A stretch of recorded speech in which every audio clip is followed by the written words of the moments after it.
Hello मित्रों और विद्यार्थियों, हम आपको नवपाषाण कालीन स्थल पढ़ा रहे हैं और कुछ नवपाषाण कालीन स्थल बाकी हैं, उन्हें हम आज पढ़ाते हैं।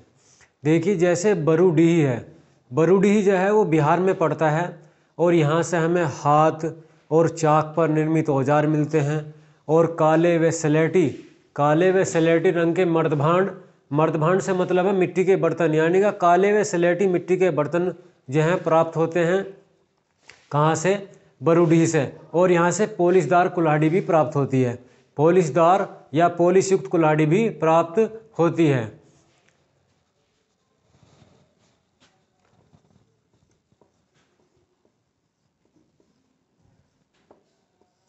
बरूडीह बिहार। बरूडीह जो है बिहार में एक स्थल है। यहाँ से हमें क्या क्या प्राप्त होता है, मैं उसके बारे में आपको बताता हूँ।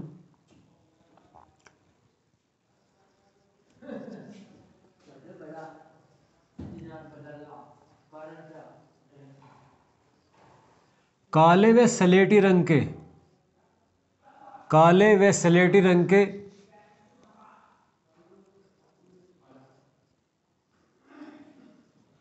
मर्दभांड यहाँ से प्राप्त होते हैं। काले व स्लेटी रंग के मर्दभांड प्राप्त होते हैं। पॉलिशदार जो है कुल्हाड़ी प्राप्त होती है, पॉलिश युक्त कुल्हाड़ी प्राप्त होती है।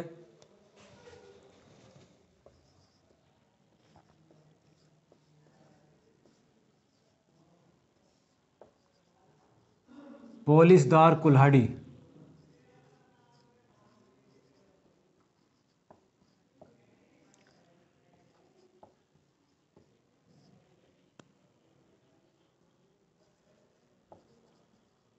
कुल्हाड़ी के साक्ष्य प्राप्त होते हैं। और इसके बाद है हाथ व चाक पर निर्मित बर्तन।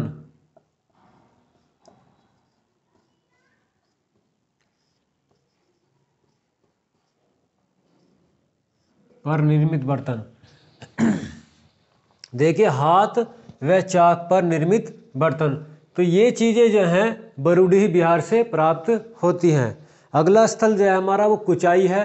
कुचाई जो है वो उड़ीसा में पड़ता है और वहाँ से हमें जो है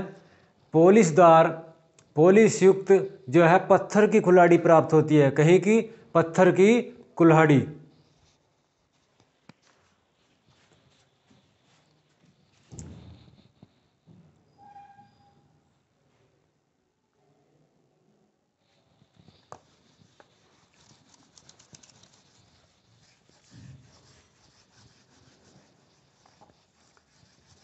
अगला स्थल जो हमने आपको बताया कुचाई, कुचाई जो है उड़ीसा में पड़ता है। कुचाई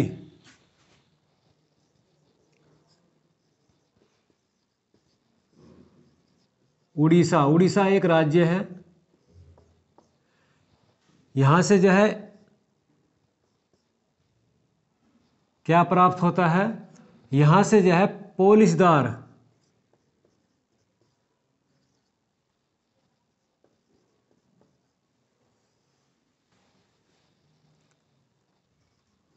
पत्थर की कुल्हाड़ी प्राप्त होती है।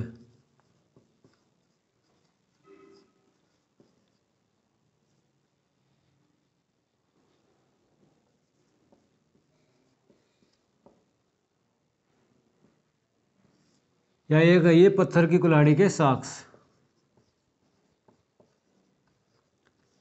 इससे अगला स्थान जो है वो आसाम का है।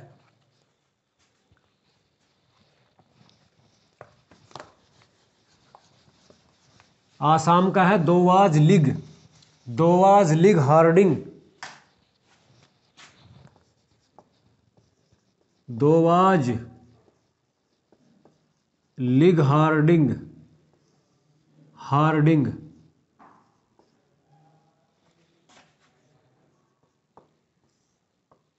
ये कहाँ पड़ता है? ये असम में पड़ता है, या असोम कहिए, असोम या असम। क्योंकि अब असम को असोम कहा जाता है। यहाँ से हमें क्या मिला है, यहाँ से हमें जो है पशुपालन के साक्ष्य मिलते हैं, कुल्हाड़ी मिलती है। दोवाजलिंग जो है असम में पड़ता है, और यहाँ से हमें कृषि एवं पशुपालन के जो हैं साक्ष्य मिलते हैं, कृषि एवं पशुपालन के साक्ष्य। क्यों कृषि एवं पशुपालन के साक्ष्य, यहाँ से कृषि एवं पशुपालन के साक्ष्य प्राप्त होते हैं। और एक अगला स्थान है जो सरुतरु है, सरुतरु भी जो है असम में पड़ता है। वहाँ से जो है हमें सरुतरु असम, वहाँ से हमें जो है मर्द भांड और कुल्हाड़ी के साक्ष्य प्राप्त होते हैं।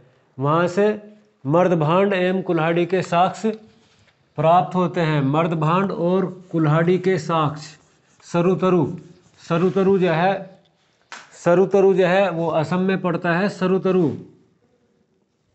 सरुतरु ये असम में पड़ता है, असोम। यहाँ से हमें मर्द भांड यानी का मिट्टी के बर्तन और कुल्हाड़ी के साक्ष्य प्राप्त होते हैं। और कुल्हाड़ी के साक्ष्य प्राप्त होते हैं। ये सरुतरु जो है स्थल, ये ध्यान करना है, ये आसाम में पड़ता है। असम या आसाम या असम या असोम एक ही बात है। इससे आगे एक लिंग सगूर है। लिंग सगूर जो है वो कर्नाटक में एक स्थल है।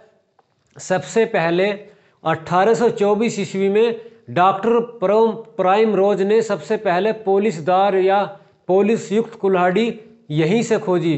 कहाँ से? लिंग सगूर से। लिंग सगूर कर्नाटक में पड़ता है। सबसे पहली जो कुल्हाड़ी है पोलिसदार युक्त कुल्हाड़ी यहीं से ही खोजी गई। लिंग सगूर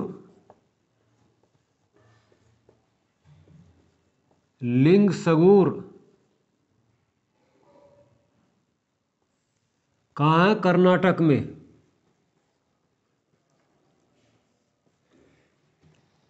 यहाँ से 1824 ईस्वी में डॉक्टर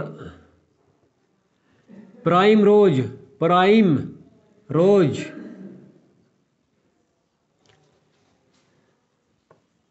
सबसे पहले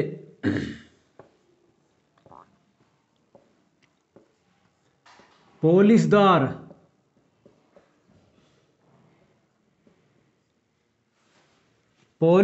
कुल्हाड़ी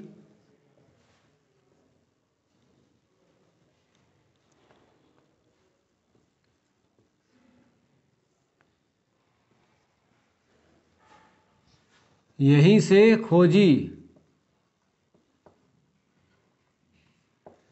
यह आपको ध्यान रखना है। इससे आगे एक स्थल है संगनकल्लू और पिकलीहल। संगनकल्लू और पिकलीहल कर्नाटक में पड़ते हैं। यहाँ से जो है राख के टीले मिले हैं, राख के टीले। यहाँ से हमें क्या प्राप्त होता है? राख के टीले। संगनकल्लू और पिकलीहल ये दोनों स्थल भी कर्नाटक में है। संगनकल्लू और पिकलीहल। संगनकल्लू और पिकलीहल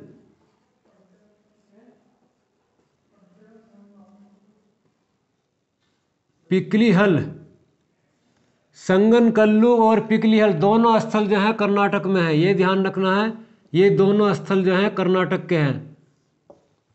यहाँ से हमें क्या प्राप्त होता है? राख के टीले प्राप्त होते हैं। राख के टीले।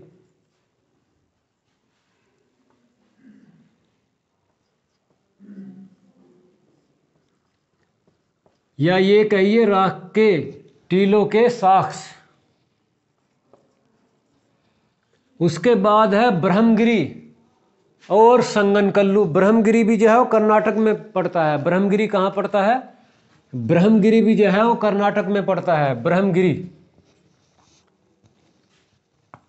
ब्रह्मगिरी, ब्रह्मगिरी और संगनकल्लू, यहाँ से हमें मानव के अस्थाई जीवन के साक्ष्य मिलते हैं। यहाँ से मानव के अस्थाई जीवन के साक्ष्य मिलते हैं। संगनकल्लू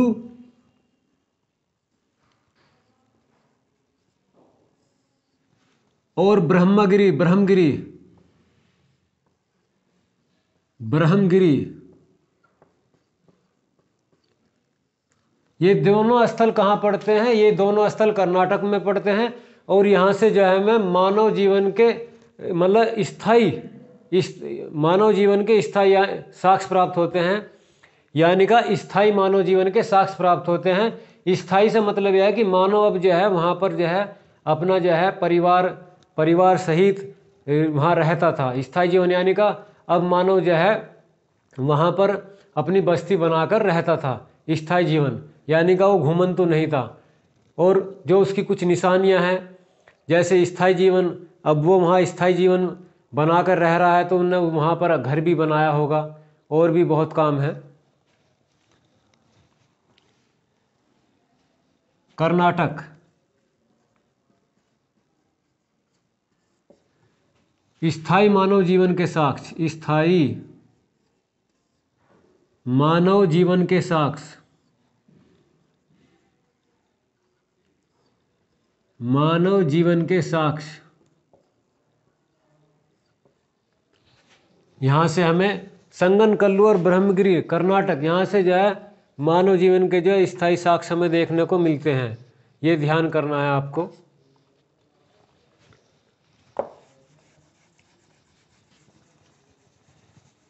इसके बाद में कुछ स्थल हैं वो आपको बताता हूँ।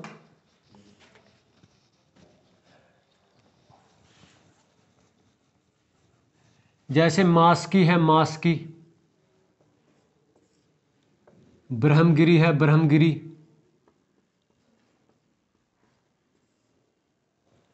और संगनकल्लू है, संगनकल्लू, संगनकल्लू, संगनकल्लू,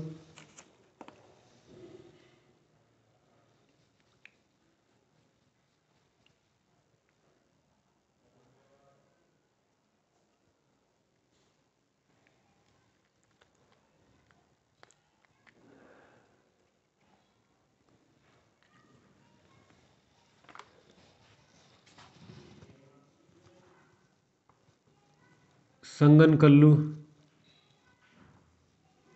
और पिकलीहल,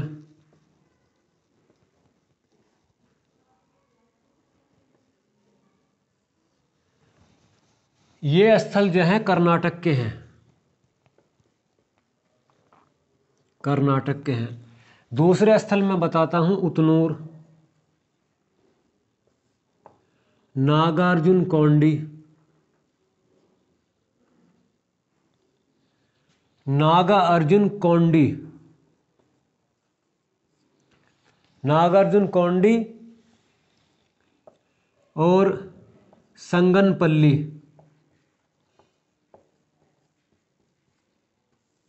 संगनपल्ली, ये ध्यान करना है। ये संगनकल्लू है, ये संगनपल्ली है। ये आंध्र प्रदेश में पड़ते हैं, आंध्र प्रदेश। हो सकता है आंध्र प्रदेश का विभाजन हुआ है, तेलंगाना इसमें से एक राज्य लिख रहा है। हो सकता है कि ये कुछ इलाके जो हैं, क्षेत्र जो है, स्थल है, तेलंगाना में चले गए हों। उतनूर, नागार्जुन कोंडी, संगनपल्ली, और एक है पेमपल्ली, पेयमपल्ली,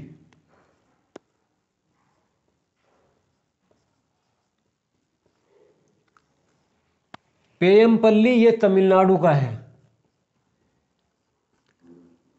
तो ये इन स्थल हैं, इन स्थलों को आपको ध्यान में रखना है। ये स्थल मैंने बताए हैं, पेयमपल्ली है।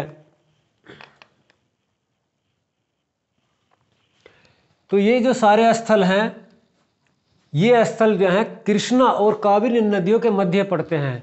ये स्थल कृष्णा और कावेरी नदियों के मध्य पड़ते हैं। और इन स्थलों में जैसे मैंने बताया आपको, पिकलीहल, संगनकल्लू, यहाँ से राख के टीले मिले। संगनकल्लू और ब्रह्मगिरी, यहाँ से स्थायी मानव जीवन के साक्ष्य मिलते हैं।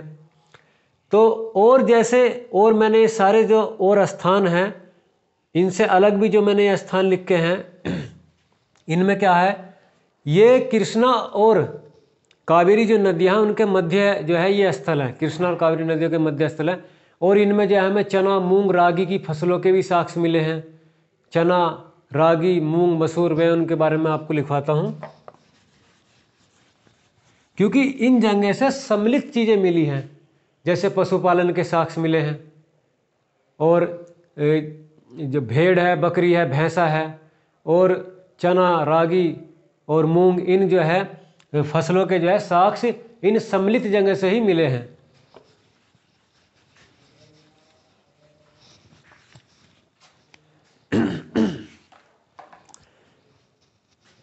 तो अब इन क्षेत्रों के बारे में मैंने लिखवा दिया। अब मैं ये बताता हूं कि इन क्षेत्रों में सम्मिलित रूप से सभी जगह से क्या क्या मिला है। जैसे पशुपालन के साक्ष्य, पशुपालन के साक्ष्य,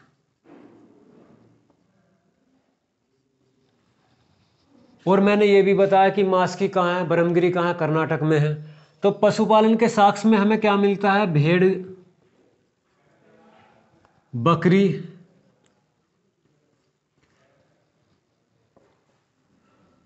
भैंस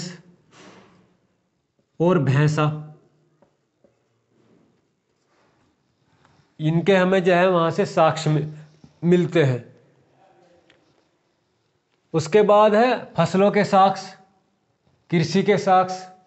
फसलों के क्या साक्ष्य है, फसलें क्या हैं, जैसे है चना,